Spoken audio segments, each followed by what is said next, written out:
There's a time where Ted drove us up to his grandma's house, and it was his grandma's house, mind you, and I was giving Ted directions on how to get to his grandma's house. Where do we turn? We go here, Ted. Yeah. So yeah. Anyway, enough picking on Ted and his family. Yeah. Anyway, let's go ahead and pray, and we'll get into 2 Samuel 14. So, I don't know why I'm talking about this. I'm making this longer. I don't want you guys to eat tacos. That's really what it is. You guys hungrier for the tacos. Let's go ahead, Josiah. Why don't you pray for us this morning? Dear Lord, I thank you for Pastor Dean's message this morning. Just an excellent passage on how we are supposed to live our lives in a family unit, Lord. I pray that many of us can take that to heart and display that to others. I pray that you bless our Sunday school class and our fellowship later on, Lord. It's a wonderful Sunday afternoon. In Jesus' name, amen. So last week we dealt with Amnon and Tamar and the situation there where Amnon rapes his sister, and then Absalom kills Amnon and then flees to Syria. And we're at that state where Absalom is now in Syria away from David, and we're going to deal with, I call this Absalom is reconciled to David, and reconciled not in the sense of everything's going to be right after this, but just kind of how he returns to Israel, because this is important for the next chapter, because he has to be in Israel for the next chapter to happen. So reconciled as he is brought back to Israel and kind of seen as everything's a little bit restored as far as his status and his life in the kingdom here. So that's what we're going to look at this morning in 2 Samuel 14. And Joab, our favorite general, is going to play an important role in this chapter, so we'll see a lot of him this morning. And Joab's not going to be as ruthless as we've seen him in the past, so it's kind of a different side of Joab that we see. So let's go ahead and read, and we'll learn a little bit this morning. So starting in verses 1 through 3, Gabriel, your hand went up quick. Gabriel wants some candy this morning. He doesn't want to wait for the tacos.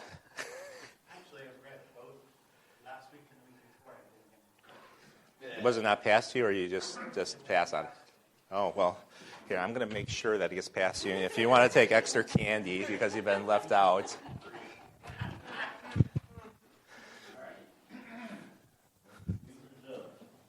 Joab, the son of Zeruiah, perceived that the king's heart was concerned about Absalom. And Joab sent to Tekoa and brought from there a wise woman and said to her, "Please pretend to be a mourner and put on mourning apparel, and do not anoint yourself with oil, but act like a woman who has been mourning a long time for the dead. Go to the king and speak to him in this manner." So as Joab, the words. So a couple of weeks ago, I was being harassed about my words being too guessable. So I'm using the word scheme here.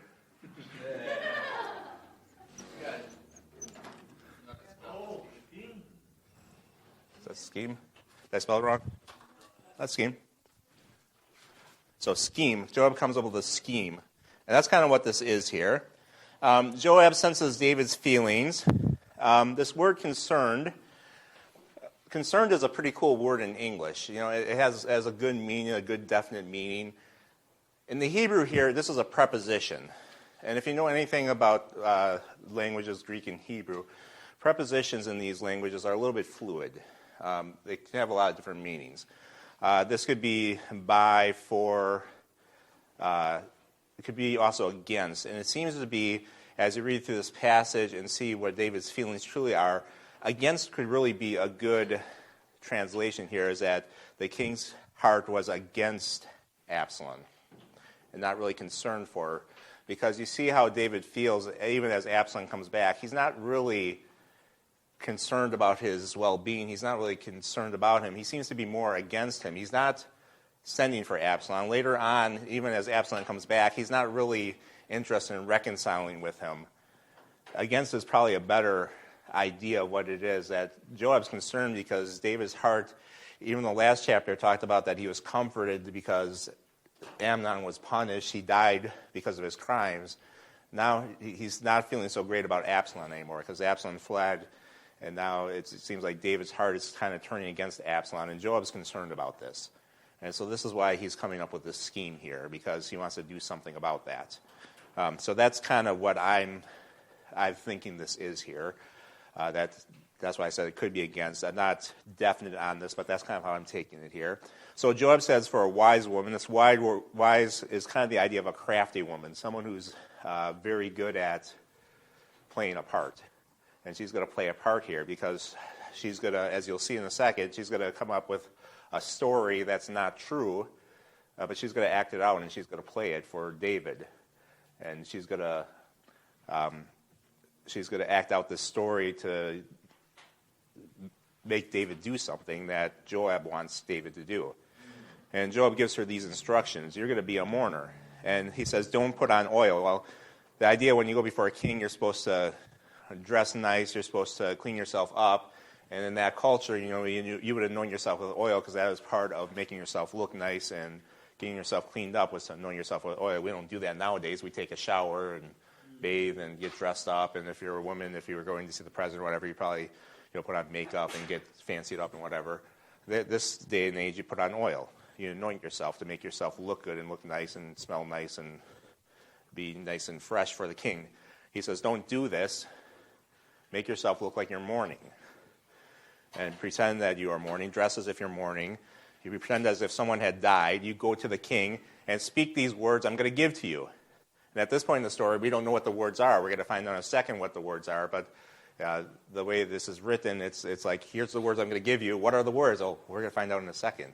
It's kind of like Pastor Dean's been tuning to us on Wednesday night. You want to hear the rest of the story? Come back next week. You hear it's just read on. Make you come back next week and read the rest of the Bible. But read ahead, and you'll find out what the words are. So go speak the words I'm going to give to you. I'm going to give you your script. You go with this script to the king.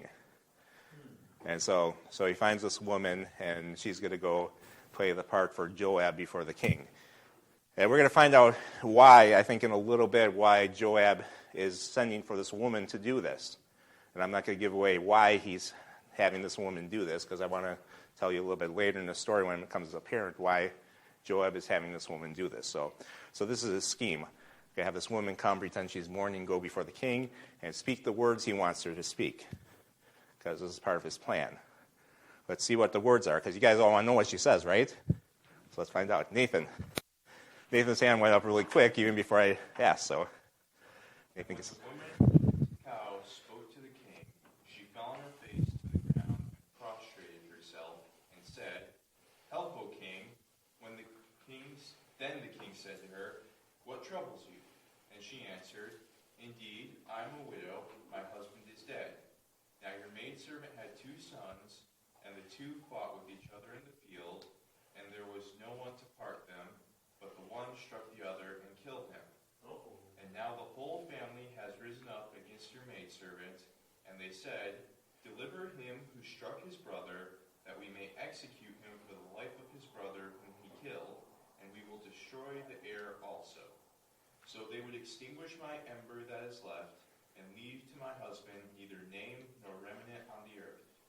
Then the king said to the woman, "Go to your house, and I will give orders concerning you." And the woman of Tekoa, said to the king, "My lord, O king, let the iniquity be on me and on my father's house, and the king and his throne be guiltless." So the king said, "Whoever says anything to you, bring him to me, and he shall not touch you anymore."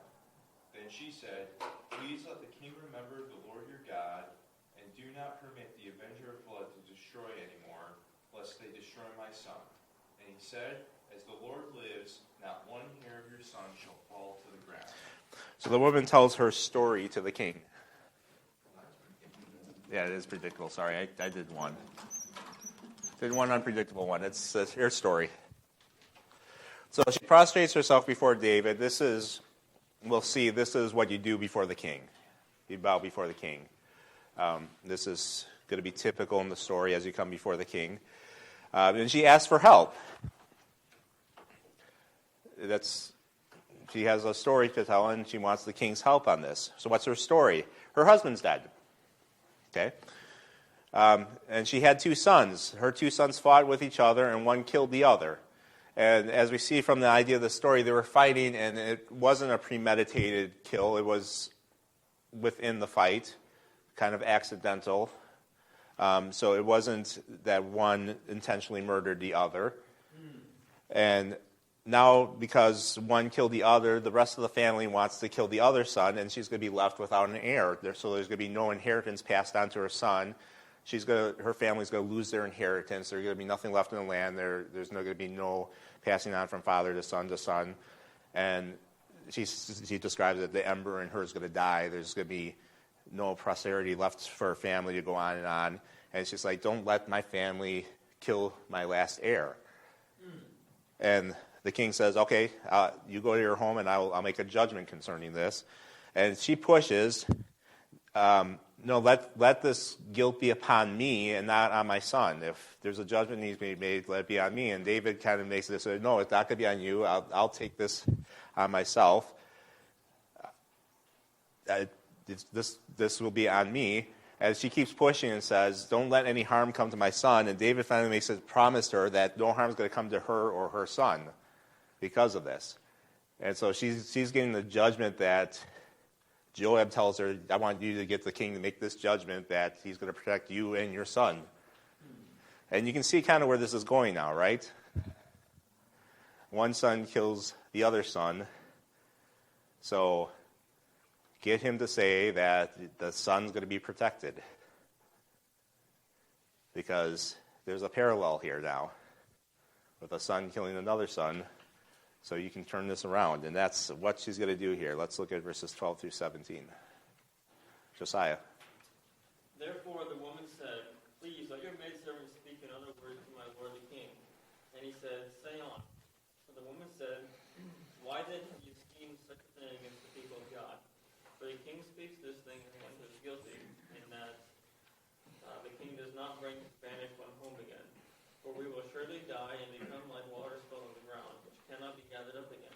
Yet God does not take away a life, but he devises means so that his banished ones are not expelled from him.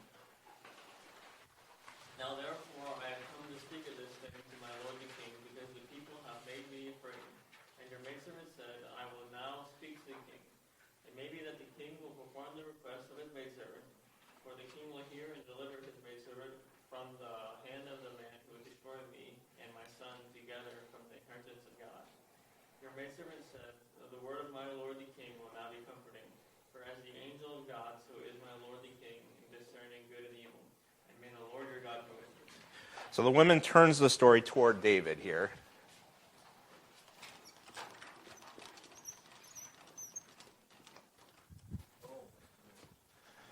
And you see that. She has to say a little bit more towards David. She got the judgment she wanted from David.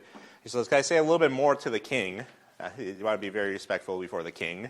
Get permission to say some things. And the king's like, sure, say on. And she says, why have you schemed such a thing against the people of God? You know, she turns it to, you've done this against the nation of Israel here. And the thing that you've done is you did not bring your banished son back. And then she makes this interesting argument. This was really hard for me to wade through because I kind of see what she's saying, but it's an interesting argument. So she argues that we're all going to die, and once we die, our lives are over. We can't relive our lives, is basically what she's saying here. And so kind of the argument is if you leave him banished, he's going to die out there, and you're not going to be able to fix it once he's dead. It's kind of what she's saying here, I think. But she says that God does not take away life, but he devises a means. I think she's saying that you have the power to bring him back and fix this thing, and God's giving you that opportunity. And even she might be even referring to God's mercy to David, that he didn't let David die. He gave him the opportunity to be forgiven of his sin. Now David has the opportunity to do the same thing to his son, bring him back and show him mercy, and God has given him that opportunity. that God devises this means. The banished ones are not expelled from him, that David has a chance to make this right now. And she's kind of pleading to him that you have the opportunity now. You're in that position that you can show God's mercy to your son. And so I think that's kind of the plea she's making. Again, it's worded kind of funny here, but I think that's where she's going with this. That if you leave him out there, he's eventually going to die. We're all going to die. And once you die, you can't fix this broken relationship. You can't make it right anymore if he dies out there by himself. And that's where it's headed. But David, you're in a position, you're the king. You can bring him back. You can end his exile, and you can restore that relationship. You have that power to do that. And God's giving you that chance to show his mercy to your son. And so you can do that. And so he has a chance to show God's mercy to him. And then, as she's doing this, she goes back to her story. Again, remember, this story isn't a real story. She didn't have two sons that fought. She didn't have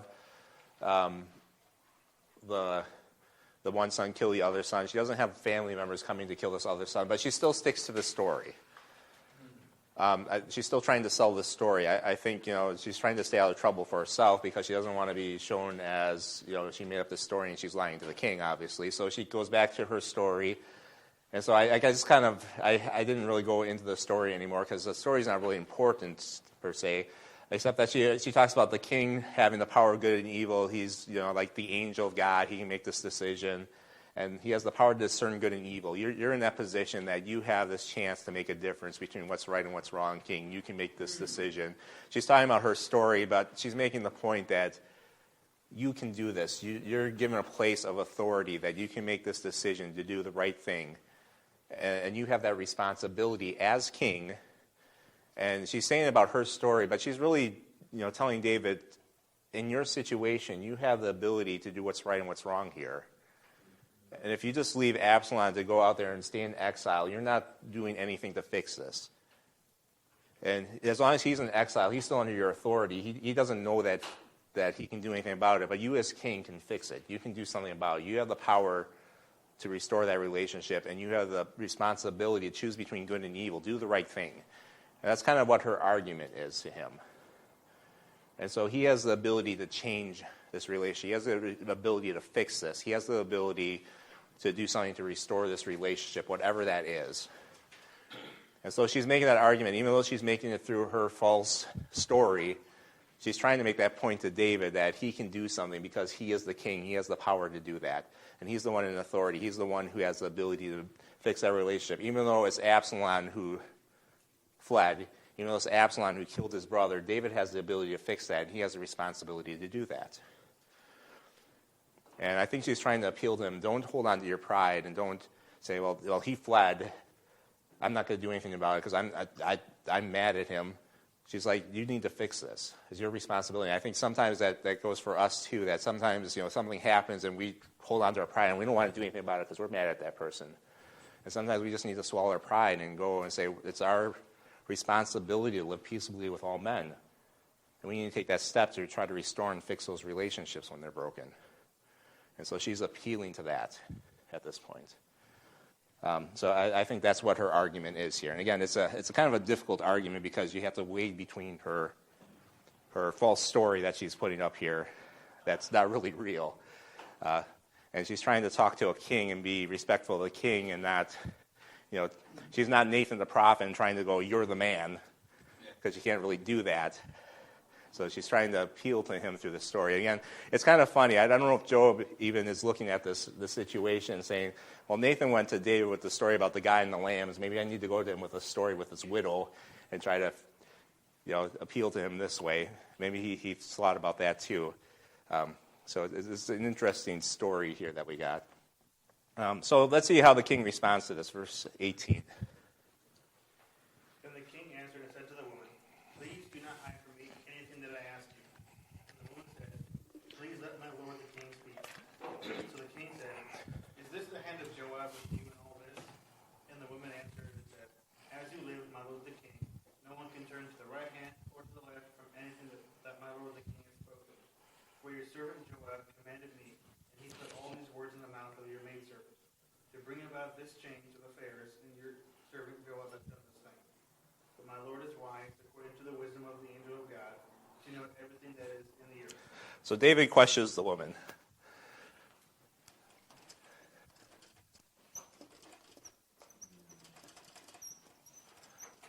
I think this is what I talked about. I don't think this is Joab's first attempt at getting David to change his mind about Absalom. I think Joab had actually gone to David several times and talked to him and said, hey, you need to go get Absalom back. And David's been like, nope, not going to do it. And so I think this is Joab's like, okay, I got to do something different now. And I think that because I think David is going, okay, wait a second. This lady comes to me with this story, and now she's saying, you got to go get your son and bring him back. This seems like Joab again.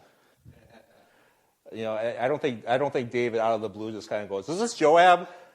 You know, without having something to reference it to. So my thought is that Joab's been pestering him for months and months and months and coming to David and say, hey, David, come on. Your son's in exile. Go recall him. Bring him back to the kingdom. And David's been going, no, we're not doing that. I'm totally against this. He's made his own bed. He needs to stay off in Syria. I'm not going to go get him. And so Joab's like, okay, fine. I'm going to do this now. This is my new plan. I'm gonna make him feel guilty by sending this woman with the story and kind of trick him into doing that. That's going to be my plan. And David kind of sees through it. David's a smart guy, a discerning type of guy. And he understands, okay, this seems like Joab's handiwork. So he says to the woman, okay, I'm going to ask you a question. Tell me the truth here. Okay, yeah, sure. I'll tell you the truth.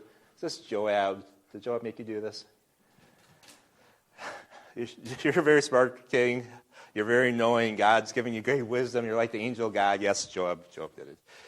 So David wants to know if Joab's behind this. The woman confirms David's decision. Joab commanded her. He gave her the words to say. He wants David to change his mind concerning Absalom. And then she gives this flowery speech about he's like the angel of God and he has this wisdom. The Lord is wise, according to the wisdom of the angel of God, to know everything that's in the earth. You know, she's buttering up the king pretty good. Maybe she doesn't want to get in trouble with him. You know, she comes with a lie before the king, doesn't want the king to throw her in prison or execute her or something like that. So she's being very careful. It's probably very intimidating, I would imagine. But David at least is not the kind of king like Saul is. Saul probably would have thrown a spear or something like that again. I don't know. So David discerns what really is going on. So what happens next? Lynn, go ahead. And the king said to Joab, all right, I have ready for this thing. Go therefore, bring back the young man Absalom. Then Joab fell to the ground on his face and bowed himself to thank the king. And Joab said, today your servant knows that I have found favor in your sight, my lord, O king, and that the king has fulfilled the request of his servant. So Joab arose and went to Geshur and brought Absalom. So David allows Absalom to return.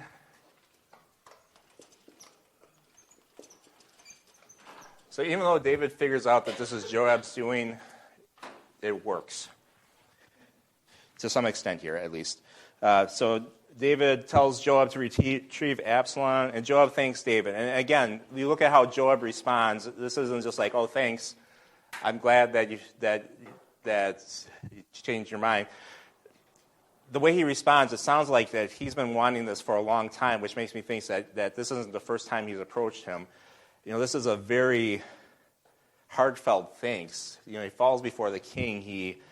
He's today your servant knows I found favor in your sight. Like, you know, in the past I haven't found favor in your sight. I've asked you many, many times, and you said no, and finally I found favor in your sight. You know, this is the idea that he's tried this before, and it failed and failed and failed, and finally it's worked. That the king has finally fulfilled the request of his servant. The way he speaks here. So this is another reason why I think that, you know, Joab's been asking for this over and over again. This isn't the first time that he's tried to get David to go retrieve his son from Syria. So Joab goes, of course, this is what he's wanted, so he goes and brings Absalom back. So everything's happy in the kingdom, right? Not quite. Let's read verse 24. Abigail, go ahead. And the king said, let him return to his own house, but do not let him see my face. So Absalom returned to his own house, but did not see the king's face. all Israel there is no one who is praised as much as Absalom for his good looks. From the sole of his foot to the crown of his head there is no blemish to him. And when he cut the hair of his head at the end of every year, he cut it because it was heavy on him. When he cut it, he weighed the hair of his head at 200 shekels, according to the king's standard. To Absalom were born 3 sons and 1 daughter, whose name was Tamar. She was a woman of beautiful appearance, and Absalom dwelt 2 full years in Jerusalem, but did not see the king's face. So Absalom returns but does not see David. So he's back, but it's not all well yet. Still worried. So the king says, let him return to his own house, but do not let him see my face. So he can come home to his house, but he can't come before the king. So David says he can come back, but he's not good with me yet. I still haven't forgiven him. I still haven't acknowledged that he's in the right. He's still he's here, but he's not here. He's here, but he's still in exile to some extent. He's not allowed to see the king. This is David's son. He can't come see his dad. That's not a good relationship yet. So he can't come into David's presence. Now, it goes into talking a little bit about Absalom. And I don't know why, I didn't even think about this when I gave this to you, but you seem to get all the ones about the physical appearance of these men, Abigail. I'm not sure what that's about. It was Saul, and then it was, I don't remember who else, but... Oh, that's Patrick Mahomes? Okay. Yeah, Saul was Tom Brady. Is that... Okay, this is Patrick... Okay, whatever. So Absalom's physical characteristics. He was good looking. There was no one in Israel who was praised as much for his good looks. So he was this handsome guy. There was no blemish in him from the sole of his foot to the crown of his head. That's pretty good. Okay, now this is interesting. He cut his hair once a year. That's not very often. And the weight of it was 200 shekels when he cut it. Now, does anybody know how much 200 shekels is? Anybody weigh your hair and get 200 shekels for your... You got a scale that is in shekels at all? Yeah, 200 shekels. There's 2 kinds of shekels. There's the standard shekel and there's like the imperial shekel. The standard shekel is about 6 pounds. 200 shekels would be 6 pounds. And that's a little ridiculous for an amount of hair to come off your head if you cut it. I mean, that's a lot. Imperial shekel is about half, so that's 3 pounds. That's still a lot of weight. Some people think that there might be a scribal error in here because that's still a lot of weight of hair to cut off your head even in a year. But if that is, that would be a lot of hair coming off your head. The idea of the hair, it probably still was a lot of hair no matter what. The idea of the hair is kind of like a manliness. If he can grow that much hair, he's really kind of a manly type of guy. So that's why it brings up his hair in this. Yeah. Yeah, it might be part of his beauty, but that was the idea at this time is that, yeah. So that was kind of the idea of this time and age is that if he could grow the hair, he was just this manly man's man type of guy. Anyway, so just very desirable among men. Now it talks about his children. He had 3 sons. Now it doesn't name his sons. It's quite possible that none of his sons survived past a young age, is why they're not named in this passage. And then he had a daughter whose name was Tamar. So why do you think his daughter was named Tamar? Because he probably loved his sister very dearly, and in honor of her, he named his daughter after her. And she was of beautiful appearance, which kind of makes sense. If he was so handsome, he probably had a very beautiful wife, and then you have beautiful children, apparently. So she had a beautiful daughter. So we get kind of an idea of his family. And then, going back to the story, so he comes back to Jerusalem, but he does not see the king for 2 more years. So now it's been 5 years, basically, since the incidents where he kills his brother, where he does not see David and has no relationship with his father. A very long time here, 5 years, that basically he has this broken relationship with his father because of the instance with Amnon. Now, I'm going to talk about it in a second, so I'm going to skip ahead here. But verses 29 through 33. Miriam, go ahead. Therefore Absalom sent for Joab and sent him to the king, but he would not come to him. And when he sent again the second time, he would not come. So he said to his servants, "See, Joab's field is near mine, and he has barley there. Go, set it on fire." Absalom's servants set the field on fire. Then Joab arose and came to Absalom's house and said to him, "Why have your servants set my field on fire?" And Absalom answered Joab, "Look, I have sent for you, saying, 'Come here, so that I may send you to the king,' saying, 'Why have I come from Geshur? It would be better for me to be there still. Now therefore, let me see the king's face. But if there's any iniquity in me, let him execute me.' So Joab went to the king and told him, and when he had called for Absalom, he came to the king and bowed himself on his feet to the ground before the king. Then the king kissed Absalom. So Absalom finally sees David. I think I have finally in there, right? Finally.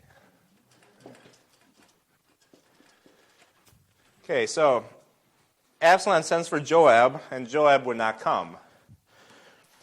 So he sends for Joab a second time. Joab still doesn't come.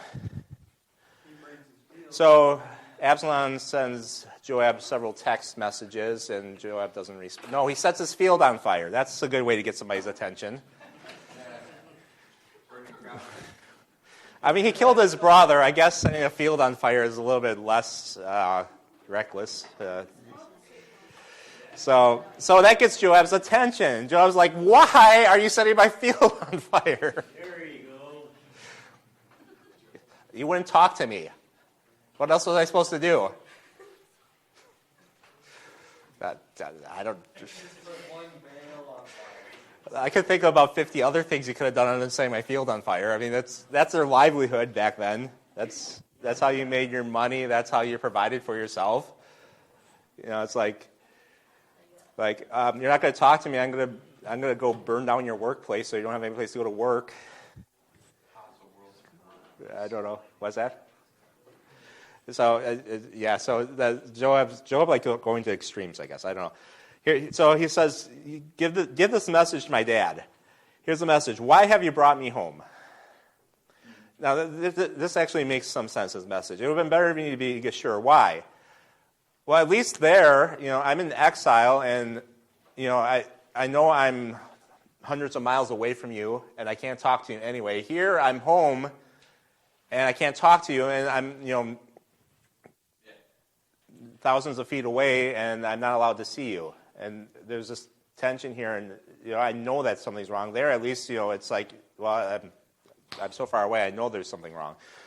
Let me see the king's face. Let me come see you. And then this is interesting here. If there's iniquity in me, execute me. Now, he's been home for 2 years, right? I think this is kind of a statement where he knows, I've been here for 2 years. The king's probably not going to kill me at this point. If he was going to execute me, he would have executed me right away when he brought me home. He's let me live for 2 years. He's probably beyond that now. So I can say that and kind of know he's not going to kill me. Because, I had this discussion with Thomas and I talked yesterday, because Thomas is teaching last week's lesson today. And because he said, well, some ways, isn't Absalom, didn't he kind of do the right thing by killing Amnon? And I was like, well, I think the result's right, because I think Amnon deserved to die, but did he do the right thing in the right manner? And I would say no. His heart wasn't right. He was seeking vengeance. He was seeking to repay evil for evil. He didn't go through the right means. He should have. There was no justice in it. I said, even look at the method. Like, he got the guy drunk and then killed him while he was drunk and helpless. I mean, at least if you're going to kill a guy, you confront him and say, hey, look, I'm going to kill you because what you did was wrong. There was never any of that. It was a kind of an ambush. Right? So that, but, So was Absalom really, is there any iniquity? I think there's some iniquity in him. But, so I don't think he can say with a clear conscience, I didn't do anything wrong. But I think what he's looking at here is that David's not going to kill him at this point. It's been 2 years he's been back. And so he can give this message and say, if there's any iniquity in me, execute me. He's not going to execute me. It's been 2 years. He kind of knows that he's not going to get killed for this. He knows, and he also, I think, knows David didn't kill Amnon. He didn't do anything to him. He didn't do anything to punish him. If he's not going to do anything to Amnon, he's probably not going to do anything to Absalom. Right? Yeah. Yeah, he didn't punish one son. Why is he going to punish the other one? This is the most he's going to do is I don't want to see you right now. So I think he's pretty secure in the fact that David's not going to kill me. So I can say this, and nothing's going to happen because of it. I don't think he's saying this sincerely that there's no iniquity in me. I think he's making the statement. What's the word I'm looking for? He's making the statement, but I don't think he believes the statement. I think he's making this as not really even sarcastically, but kind of as a taunt to David, like, you're not going to execute me. You're not going to call me guilty for this enough to kill me. He's kind of throwing it in his face. So the king calls Joab, and Joab goes to the king. And Absalom bows before the king. And this is why I don't think he's bowing in repentance. I don't think he's bowing in, like, I'm sorry for what I did. I think this is going back to, like, the lady who came, the widow with the story. He's bowing because that's what you do before the king. And we'll see that he doesn't have a lot of respect for the king. Next week we'll see. He doesn't respect David. He's bowing because that's what you do before the king. And David kisses Absalom, and I think David's kind of ready to restore this. And maybe David, again, is thinking, David knows that part of God's punishment to him is the strife within his family. Maybe David's thinking that this might be the end of it. Maybe God's done with the punishment. And we're going to see that God's not quite done with that yet. But maybe David's thinking this, and maybe David's like, okay, well, this is the end of it now. So, now, obviously, David can't see the future.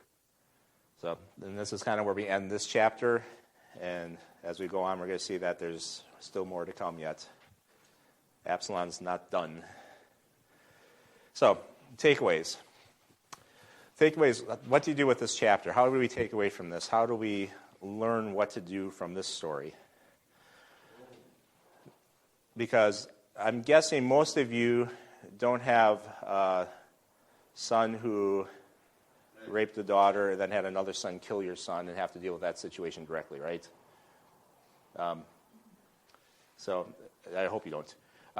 So we don't have that directly. Now, so I went at it this way, and there's probably more than this, but this is kind of what I thought of. And I see a typo already. I see a couple typos already. Wow. So Joab, right or wrong, sought to help David and Absalom restore the relationship. So I think Joab was trying to do the right thing here. I think he saw a father-son relationship that was not right, and he wanted to do what's right and try to restore the relationship. Joab did not give up, but he continues to try to move David to reconcile with Absalom, even tried different strategies when the direct route did not work. And I believe that Joab several times probably tried to approach David directly and then tried the scheme that he has. And Joab was persistent and dedicated to do what he thought was the right thing to do. And I said, when we know that there's something right for us to do, we need to be dedicated to do it and persistent even when it fails at first. Sometimes we are so quick to give up on things because it didn't work the first time or it didn't work the second time. And I said, if it fails the first, second, or even the 52nd time, we need to keep doing it. We need to keep trying if it's the right thing to do. We can't just give up because it didn't work the first time. And it may mean changing the direction we do it. Maybe it changes the strategy and how we do it. But if it's the right thing to do, we need to keep doing the right thing. And I think of evangelism especially. If we're sharing the gospel with somebody, they don't trust Christ the first time we share the gospel with them, doesn't mean we give up on them. Sometimes it takes many, many times. And it reminds me of a verse that Paul talks that he watered and Apollo planted, but God gives the increase. Sometimes you You may share the gospel, somebody see no results, and somebody else may share and you don't see results, and the third person, fourth person, maybe the seventh person that comes along, finally they trust Christ. And you didn't see the results, but something you did planted that seed in them. And so even though you don't see the results of that, it's still, you need to keep doing the right thing and keep on doing what's right and doing what God wants you to do.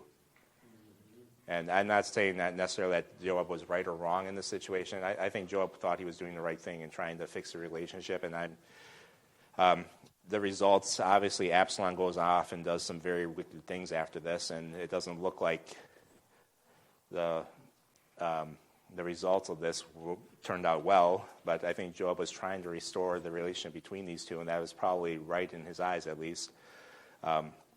He kept on trying. He kept on trying. So then the second thing I thought of is Joab's persistence with David reminds me of Jesus' parable in Luke 18, 1 through 8. And I have that down there. Jesus says, or it says in Luke 18, then he, Jesus, spoke a parable to them that men always ought to pray and not lose heart, saying, there's a certain city, a judge who did not fear God nor regard men. Now there was a widow in that city, and she came to him, saying, get justice for me from my adversary. And he would not for a while, but afterwards he said within himself, though I do not fear God nor regard men, yet because this widow troubles me, I will avenge her, lest by her continual coming to me she weary me. Then the Lord said, hear what the unjust judge said. And shall God not avenge his own elect who cry out day and night to him, though he bears long with them? Yet I tell you, he will avenge them speedily. Nevertheless, when the Son of Man comes, will he really find faith on the earth? And I said here that Joab seems to wear down David to make him do what he really was not, to make him do what he really was not really wanting to do. But God does not need to be worn down by us, but will answer us when we cry out to him because he loves us and cares about us. You know, we have a God who's not going to wait for us to weary him when we cry out to him. He cares about us. He loves us. And, you know, in this situation, I think David, you know, after the scheme, maybe David was at the point like, Job's just going to keep on trying. And you can see David's response when Absalom came back was, you don't see me for 2 years, but he still brought him back. You know, so David doesn't seem to really want him there. But he listened. He relented to Job after Job's scheme. Maybe he thought, Job is not going to keep trying this. He's going to keep on sending these goofy women to me to bother me. I might as well just bring Absalom back and get Joab off my back. You know, maybe that was part of it here. And but our God's not like that. Our God hears us. He cares about us. And you know, you hear what Jesus says here. You know, will God not avenge his only elected cry out day and night to him, though he bears with him long? And then Jesus says, I tell you the truth, he will avenge them speedily. Why? Because God does care about us. He cares about his people. He cares about his children. He knows our weaknesses. He knows our need. And we can trust in God's faithfulness. We can trust in God's love for us. We can trust in God's care for us. Does he let us go through hard times? Yeah, he does. That's for our good. That's for our growth. That's for that we'd learn patience, that we'd learn to get through hardships so we can help others through hardships, so we can comfort others. You know, the Bible talks about that. But God always cares about us, and he always does what's best for us, and so we can trust that. And when we pray to him, we know that he listens to us, and he answers us, and he does what's best for us. And so we can trust that. And that kind of made me think about that. And I know that's not a direct application of the passage, but just the idea of Job coming again, and finally David wearing down made me think of that parable and brought that to mind. So I thought I'd encourage you with that this morning. So any other thoughts? Like I said, it's hard in this passage to think of some of these things, but Lynn? Our own kids, and you're at a store or something, kids might have one, that one. Give me this, and then eventually give in. Go ahead, Dean. Yeah, your theme of reconciliation, to me, one of the most beautiful verses is verse 14 on the third section of the same page. God devises means that is banished from the not expelled from him, which points to the fact that God is a perfect reconciler. Mm. And Absalom, we'll find out later, was manipulative.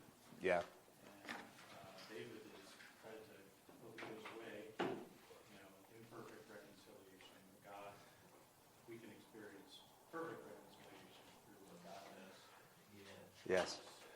with him and with each other. That is true. Thank you.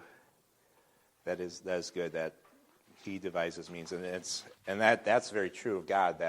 It's all through His means. It's all through what He has done that He's reconciled us. It's not anything that we can do. It's not any goodness on our part or any righteousness or any acts that we can do, but through faith in Him that He provides that reconciliation. So good.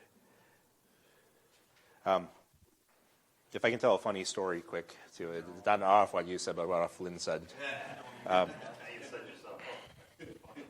I think it is. You might not laugh at it. So Lynn was talking about kids at the store begging for stuff. This is kind of the opposite direction. Years ago, Sue was at Costco, with her dad and the kids.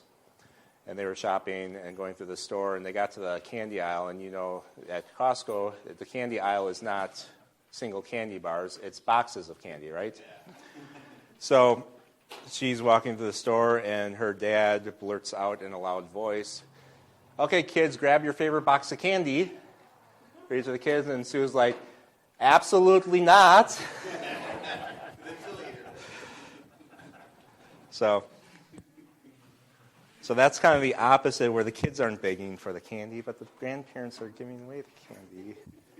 No, so anyway, so that was the more gentle father-in-law than what I experienced when I first met. Yeah.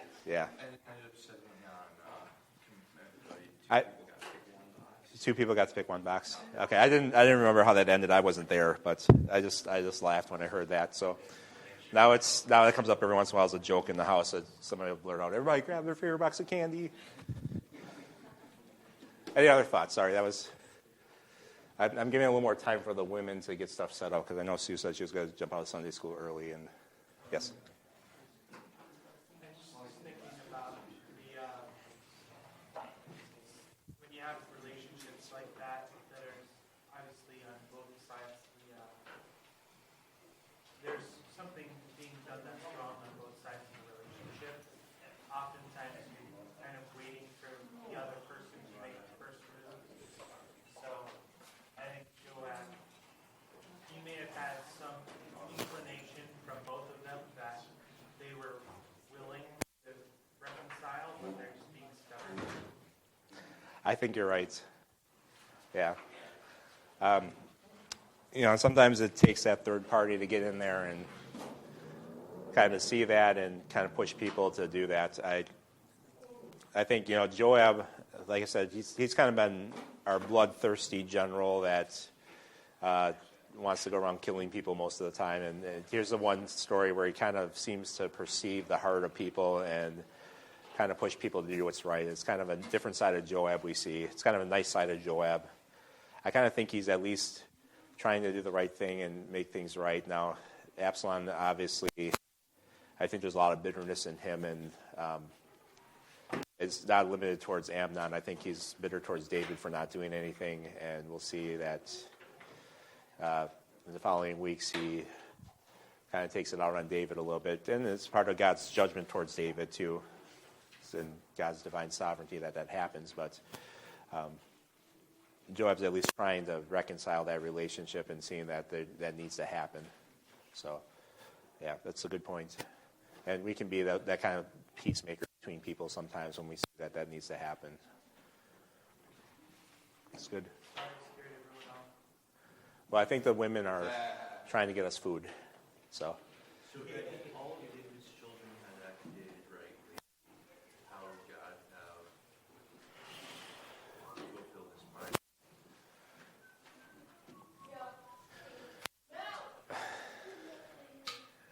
the problem with what ifs are, it didn't. So, it's one of the great theological questions that seminarians often ask is, what if the Jews had accepted Christ as the Messiah?